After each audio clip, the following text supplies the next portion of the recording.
거룩, 말로 하는 것이 아닙니다라는 제목으로 하나님 은혜를 나누기를 원합니다. 사도행전 4장 36절에 보면 바나바가 자기 밭을 팔아서 교회에 헌금하고 이웃들을 돕게 되었다는 사건을 우리에게 소개합니다. 왜 성경은 바나바가 했던 이 일들을 이렇게 우리에게 특별하게 언급하고 있을까를 생각합니다. 여러분, 바나바만큼 또 헌신한 여러 사람도 많이 있었겠죠, 그렇죠? 그런데 오늘 성경의 저자 누가는 바나바의 사건을 우리에게 말하고 있습니다. 이 말은 훗날 초대 교회 안에서 바나바의 그 등장과 함께 그들이 사람들을 위로하고 세우는 지도자로 어떻게 살았는가, 그리고 그의 헌신의 특별한 의미를 우리에게 소개하고 있는 것을 보게 됩니다. 그런데 오늘 초대 교회 안에 있었던 신선한 충격과 아울러서 엄청난 다른 충격의 사건이 우리에게 다가옵니다. 밭을 팔아서 하나님께 드렸다, 사도들에게 가져왔다. 꽤 괜찮은 일로 우리에게 다가옵니다. 바나바가 팔았던 땅의 규모는 결코 작은 땅이 아니었을 것입니다. 큰 땅이었다고 생각할 수 있습니다. 크기로만 큰 땅이 아니라 값어치가 있는 귀한 땅이었음을 충분히 짐작할 수 있습니다. 바나바를 소개할 때 네이 조속 제사장이라 그렇게 얘기합니다. 근데 그가 자신의 소유를 팔아서 교회에 바쳤고 가난한 자를 돕도록 했다는 것은 바나바가 하나님의 은혜 가운데 성령에 충만한 사람이라는 것을 충분히 알 수 있습니다. 물론 성경은 그 사람이 바친 금액이 얼마인가는 이야기하지는 않습니다. 중요한 것은 내가 처한 환경에서 내가 가진 것으로 최선을 다하여 기쁘게 드렸다는 것입니다. 여러분, 그것을 통해서 주님이 기뻐하시고 하나님의 영광을 받으셨습니다. 그런데 바나바 사건 다음에 또 다른 사건으로 초대교회가 술렁이고 큰 충격에 빠지는 일이 일어났습니다. 분명히 바나바의 사건은 교회 안에 신선한 충격으로 많은 사람에게 감동을 주는 그런 일들이었을 것입니다. 그러면 성령의 감동으로 한 이 헌금은 많은 사람에게 하나님께 영광이 되는 것입니다. 거기까지는 좋았습니다. 그런데 바나바가 여러 사람들에게 존경을 받고 칭찬을 받는 것을 보고 나도 이 정도 할 수 있다는 마음을 가진 사람들이 있었습니다. 아나니아, 삽비라는 부부입니다. 아나니아, 하나님은 은혜로우시다는 이름의 뜻을 갖고 있습니다. 삽비라, 아름답다는 이름의 뜻을 갖고 있습니다. 아마 이 두 부부는 초대 교회 안에 여러 사람에게 선한 영향을 주는 그런 사람이라고 충분히 짐작할 수 있을 것입니다. 근데 그들 또한 좋은 땅을 가지고 있었습니다. 그래서 부부가 언언합니다. 우리 이 땅 팔아서 헌금하자고. 꽤 괜찮은 헌신의 삶을 살아가기로 다짐했습니다. 우리가 이 땅을 파면 바나바보다 더 많은 금액을 헌금할 수 있을 것 같다는 생각을 했을 것입니다. 그러면 하나님 앞에 사도들과 모든 교우들이 나를 칭찬할 것이라는 생각도 가졌을 것입니다. 여러분, 자기 집과 땅을 팔아서 헌금하는 것 결코 쉬운 일이 아니지 않습니까? 그런 의미에서 아나니아 삽비라 부부는 분명히 대단한 사람이라고 말할 수 있을 것입니다. 그러나 성경은 중요한 것은 그들의 목적과 동기가 무엇인가를 얘기하는 것입니다. 하나님께 어떻게 생각하시느냐, 그게 중요해야 되는데 이들 부부는 그게 중요한 것이 아니었습니다. 사람들이 어떻게 중요하게 생각하느냐, 사람들이 우리를 어떻게 보느냐, 거기에 더 관심이 있었던 것입니다. 이것이 이들 부부의 문제의 시작입니다. 여러분, 땅을 팔아서 헌금하는 것도 자신의 의지며 굳이 그렇게 하지 않아도 하나님이 우리를 향해서 책망하지는 않을 것입니다. 사도들이 강요한 것도 아니고 스스로 결단해서 귀한 헌신을 하기로 결정했습니다. 근데 재산을 처분하고 난 다음에 생각해보니 일부를 남겨놓고 교회에 바치면 좋겠다는 그런 생각을 가지게 되었습니다. 우리는 아니 뭐 그게 크게 큰 잘못이냐고 그렇게 말할 수 있을 것입니다. 근데 오늘 성경 보니까 하나님 앞에 그 금액을 바치기로 약속했는데 바치지 않은 것 때문에 베드로를 통해서 적절 심판을 받고 죽게 되는 사건을 우리에게 소개하고 있습니다. 여러분, 이런 말씀을 보면서 여러분은 여러 가지 많은 질문들을 할 수 있을 것입니다. 첫 번째는 어떤 사람이 이런 잘못을 했다고 하나님이 바로 이렇게 즉각적으로 벌을 줄 수 있는가? 두 번째는 지금도 이런 일이 일어날 수 있는가? 11조를 떼묻고 반말한다면 우리가 과연 그런 벌을 받을 수 있는가? 세 번째는 베드로는 자신의 남편 아내도 아닌 아나니아가 죽었는데 그의 아내에게도 얘기하지 않고 어떻게 그 사람의 장례를 치를 수 있는가? 성경을 보면서 이런저런 질문들을 우리가 할 수 있을 것입니다. 그럼 어떤 분은 이 본문을 가지고 헌금에 대한 교훈으로 얘기하기도 할 것입니다. 그래서 헌금을 제대로 해야 된다고 그렇게 설명하는 분도 계십니다. 헌금을 할 때 하나님을 속이면 되지 않는다라고 그렇게 해석하는 것, 그러면 충분히 그런 해석도 가능할 것입니다. 그러면서 어떤 분들은 하나님을 속이고 성령을 속이는 것, 이것이 얼마나 엄청난 죄인가를 우리에게 설명할 때 이것은 하나님을 대적하는 일이고 사탄의 그 게임에 따르는 결과라고 그렇게 이야기할 수 있을 것입니다.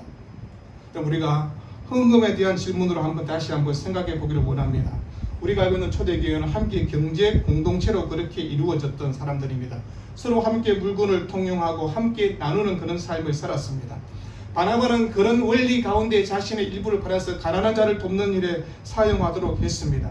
여러분, 그런데 이 일을 보면서 아나니아 삽비라 부부도 함께 되고 있습니다. 그런데 바나바와 아나니아 부부의 사건을 대조해서 얘기하고 있는 것입니다. 바나바도 똑같이 자신의 땅을 팔아서 사도들에게 가져왔습니다. 그런데 아나니아도 똑같이 땅을 팔았습니다. 그런데 오늘 성경은 그 값에서 얼마를 감추었다라고 그렇게 소개하고 있습니다. 그럼 우리가 이런 말씀을 보면서 이스라엘 백성이 여리고성을 그 땅을 정복할 때 아간이라는 사람이 외투와 은금을 훔쳤던 것들이 떠오르게 됩니다. 여러분, 하나님 앞에 드려야 될 것을 내가 탈취하는 것이 무엇인가를 생각하는 것입니다. 헌금도 올바르게 할 수가 있고 올바르게 하지 않을 수도 있다는 것을 보게 됩니다. 그럼 사람을 의식하면서 하는 헌금이 왜 없겠습니까? 그런데 하나님은 그렇게 하면 되지 않는다고 얘기하는 것입니다. 늘 교회 안에 장로가 권사쯤 되면 헌금할 때 늘 생각을 합니다. 내가 이 정도 해야 되지 않을까? 근데 오늘 성경 말씀에 이 일을 네 마음에 두었느냐라는 말은 네가 이 일을 위해서 계획했다는 것입니다. 그러면서 의도적으로 범한 잘못이라는 것을 지금 성경은 얘기하고 있는 것입니다. 왜 하나님께서는 헌금을 속인 것을 가지고 초대교회 안에 가장 큰 문제로 다루면서 그렇게 큰 벌을 주고 있는가를 누구를 통해서 우리에게 왜 말씀하고 있는 것일까요? 여러분, 돈과 신앙의 관계가 얼마나密接한가를 우리가 다시 한번 생각해 보는 것입니다. 어떤 사람을 알려면 그 사람이 돈을 어떻게 쓰고 있는가를 보면 우리가 그 사람에 대한 삶을 알 수 있습니다. 어떤 사람의 신앙을 우리가 알려고 하면 그 사람의 헌금 생활을 보면 충분히 알 수가 있습니다. 내 보물이 있는 곳에는 너희 마음도 있다라고 그렇게 말씀했습니다. 그리고 돈을 사랑함이 일만하게 뿌리가 되느니 이것을 탐내는 자들은 미혹을 받아 믿음에서 떠나 많은 근심으로서 자기를 찔렀도다라고 얘기합니다. 그런가 하면 누가복음 16장 14절에 바리새인들 향해서 하나님과 재물을 겸하여 섬길 수 없다는 예수님의 그 가르침을 전하면서 바리새인들은 돈을 좋아하는 자들이라고 그렇게 평가를 했습니다. 하나님이 지금 이 시대를 보면서 목사를 향해서 이렇게 얘기하겠습니다. A 목사는 돈을 좋아하는 목사야. B 목사는 하나님을 사랑하고 헌신하는 목사야. 그렇게 얘기할 수 있을 겁니다. 바리새인들이 바로 종교 지도자들 때 그렇습니다. 여러분, 그런가 하면 우리가 거룩과 정직이라는 입장에서 한번 생각해 보기를 원합니다. 4절에 아나니아의 행동을 분명 하나님을 속인 것이 맞지 않습니까? 사도들 앞에서 교회 공동체 앞에서 행한 것은 교회의 머리 대신 예수 그리스도와 하나님께 대한 온전치 못했던 행위였음을 보게 됩니다. 고린도전서 3장 16절에 성도는 거룩한 주의 성전이라고 그렇게 말씀하고 있습니다. 그리고 성경은 아나니아의 행동이 성령을 속인 것이라고 그렇게 베드로를 통해서 얘기했습니다. 9절에 주의 영을 시험하려 하느냐라고 그렇게 말씀하고 있습니다. 그리고 성도가 성령의 인도하심을 받지 못하고 사탄의 마음을 가지고 성령을 속인 행위가 얼마나 큰 비극을 가져오는가를 보라고 얘기하는 것입니다. 우리도 항상 부지불식간에 이런 사람이 될 수 있지 않습니까? 사탄이 우리의 마음을 지배하고 사탄이 노름에 넘어갈 때 성령을 속이고 성령을 해방할 수 있다는 것입니다. 우리는 아나니아 그 부부를 보면서 한 사람이라도, 두 사람 중에 한 사람이라도 좀 정직하고 하나님 앞에서 좀 온전하게 살아가며 남편이 잘못했을 때 그 아내가 쓴소리를 했으면 얼마나 좋았을까라는 생각도 해봅니다. 아나니아의 행동은 그 아내도 알고 있었지 않습니까? 근데 성경은 그들은 함께 깨어하여 주의 영을 시험했다고 베드로가 그렇게 책망하는 것을 보게 됩니다. 여러분, 헌금과 정직 그리고 거룩의 문제로 접근하면서 과연 이 일이 하나님 앞에서 우리가 즉시 그런 잘못을 하면 벌을 받을 수 있는가는 문제로 생각해 볼 수 있을 것입니다. 만약에 하나님 앞에 우리가 잘못할 때마다 벌을 주신다면 우리는 매일 손을 들고 계속해서 벌을 써야 될 것입니다. 하나님은 그 초대교회 그때의 상황과 그 사람의 마음을 보시고 상황에 적합하게 하나님이 주권적 결정을 하셨다는 것을 얘기하는 것입니다. 계속해서 그렇게 하지는 않았습니다. 여러분, 초대교회 안에 돈의 문제는 교회의 깨끗함을 우리에게 유지하는 방법입니다. 그런데 그렇지 못했을 때 하나님의 심각한 문제로 보셨다는 것입니다. 그럼 우리가 두려움과 떨림으로 우리의 구원을 완성하라고 그렇게 성경은 얘기합니다. 하나님 앞에서 선한 양심을 가지라고 우리에게 말씀하고 있습니다. 여러분, 올바른 신앙의 생활이 무엇인가를 깊이 있게 고민해 봐야 한다는 것입니다. 문제는 하나님 앞에서 정직하지 못하고 하나님 앞에 거룩을 훼손한 것이 문제가 된다는 것입니다. 우리가 이 땅을 팔아서 내가 갖고 있는 땅, 내가 갖고 있는 건물 팔아서 헌금하려고 합니다. 그러다가 헌금하려고 했지만 내 갑자기 어떤 사정이 있어서 일부분은 헌금할 수 없는 사정이 있어서 그래서 교회 와서 사도들에게 얘기하고 그래서 자기 상황을 솔직하게 이야기하고 했으면 어떤 일이 있었을까요? 그런데 그들의 부분은 감추었다라고 그렇게 얘기하고 있습니다. 뭐 때문에 그렇게 했을까요? 처음에 마음은 다 이 땅을 팔아서 헌금하자라고 두 부부가 얘기했지 않습니까? 그런데 왜 마음이 바뀌었을까를 생각해 보는 것입니다. 근데 그들의 잘못은요, 마음이 바뀐 것도 잘못이지만 일부를 드러놓고 전부를 다 드린 것처럼 그렇게 속였다는 것입니다. 와서 그냥 베드로 사도님, 제가 이거 다 하려고 했는데 이런 사정 때문에 이만큼 할 수가 없어서 이렇게 했습니다 라고 하면 괜찮을 것입니다. 그런데 속였다라고 성경은 얘기하고 있는 것입니다. 왜 그렇게 했을까요? 그들의 동기가 불순하기 때문에 그렇습니다. 하나님을 향해서 순수한 마음으로 순수한 믿음으로 행하지 않는 것들은 이렇게 불순한 동기의 결과를 만들어낸다고 얘기하는 것입니다. 여러분, 성령의 감동으로 믿음과 사랑으로 한 것이 아니기 때문에 이런 일들이 일어나는 것입니다. 바나바는 성령의 감동과 은혜의 가운데 기꺼이 그 일들을 했습니다. 근데 그거 보고 시기하는 마음으로 나도 이 정도 할 수 있는 데는 잘못된 동기로 출발했지 않습니까? 근데 막상 땅을 다 팔고 거기 있는 돈을 다 드리려고 하니까 아까운 것입니다. 바나바가 헌금한 동기와 아나니아가 헌금한 동기는 처음부터 달랐음을 얘기하고 있는 것입니다. 여러분, 다른 사람 앞에서 생색내고 싶었던 이들 부부, 그리고 사도들 앞에서 자신의 땅값을 다 드린다고 감추면서 이렇게 얘기했던 얘기들, 여러분, 동기가 불순하니까 방법도 나빠지는 것들을 보지 않습니까?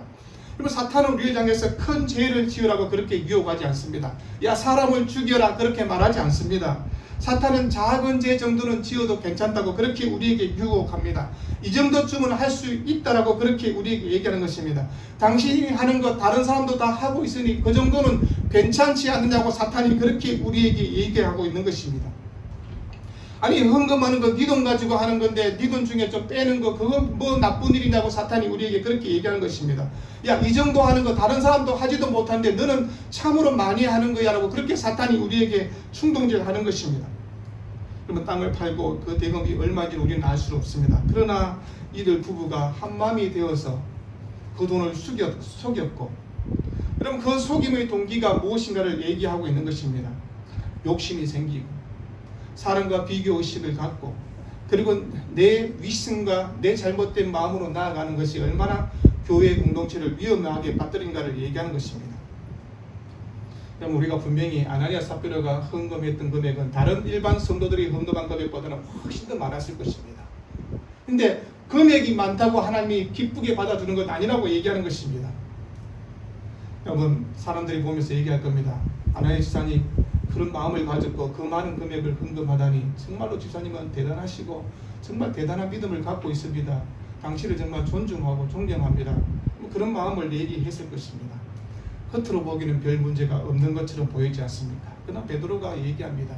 성령을 속인 것이라고 그렇게 말하였습니다. 그들의 마음과 동기, 행위까지도 성령께서 베드로에게 다 알려주셨다고 그렇게 얘기하는 것입니다.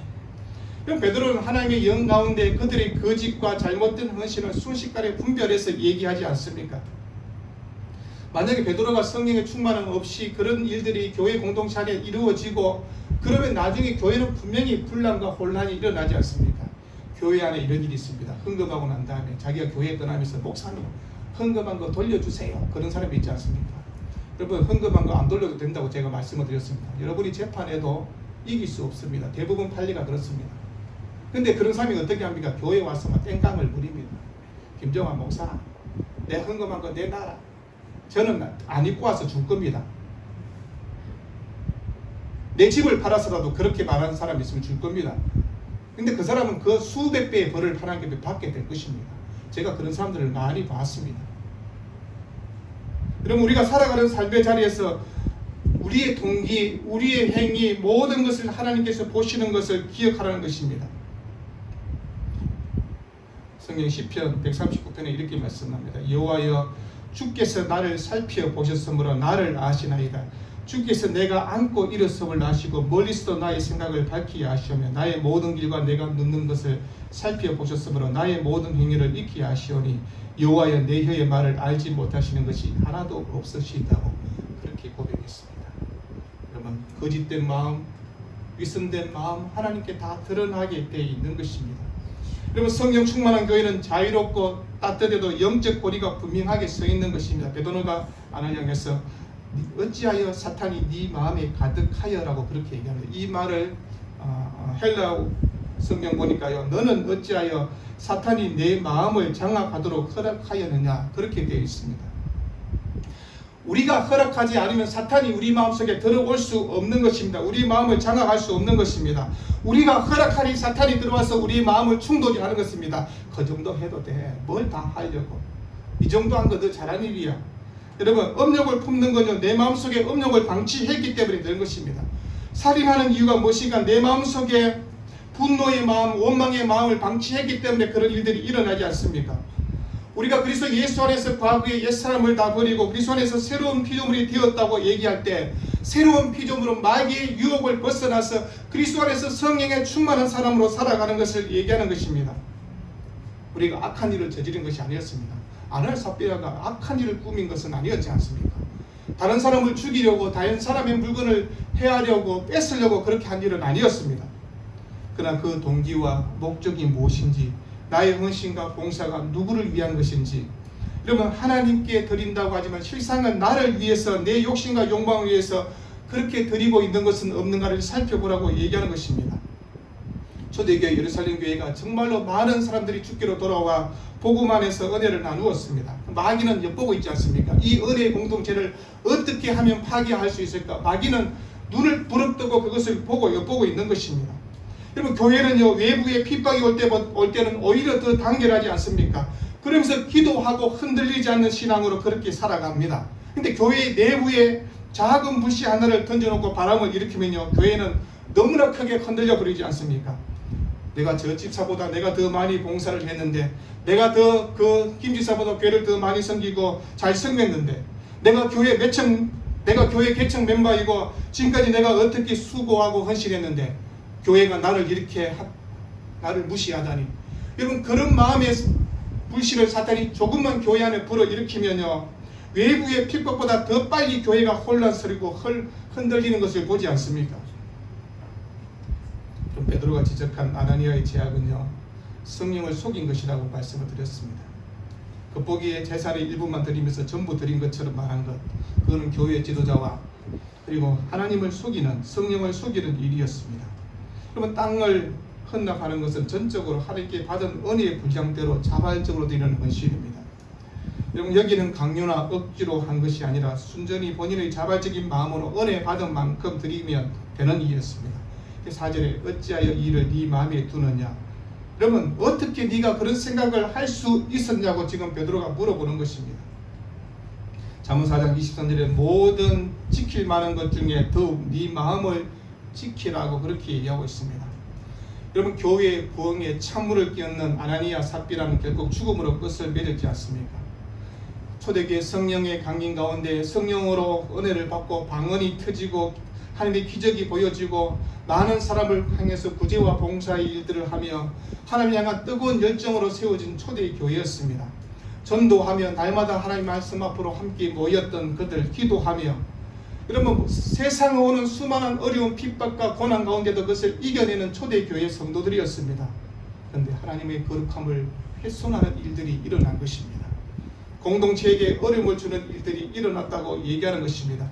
여러분, 그런 거룩함을 훼손한 일은 모든 공동체에게 하나님의 은혜를 물거품처럼 사라지게 하는 행위라고 얘기하고 있는 것입니다.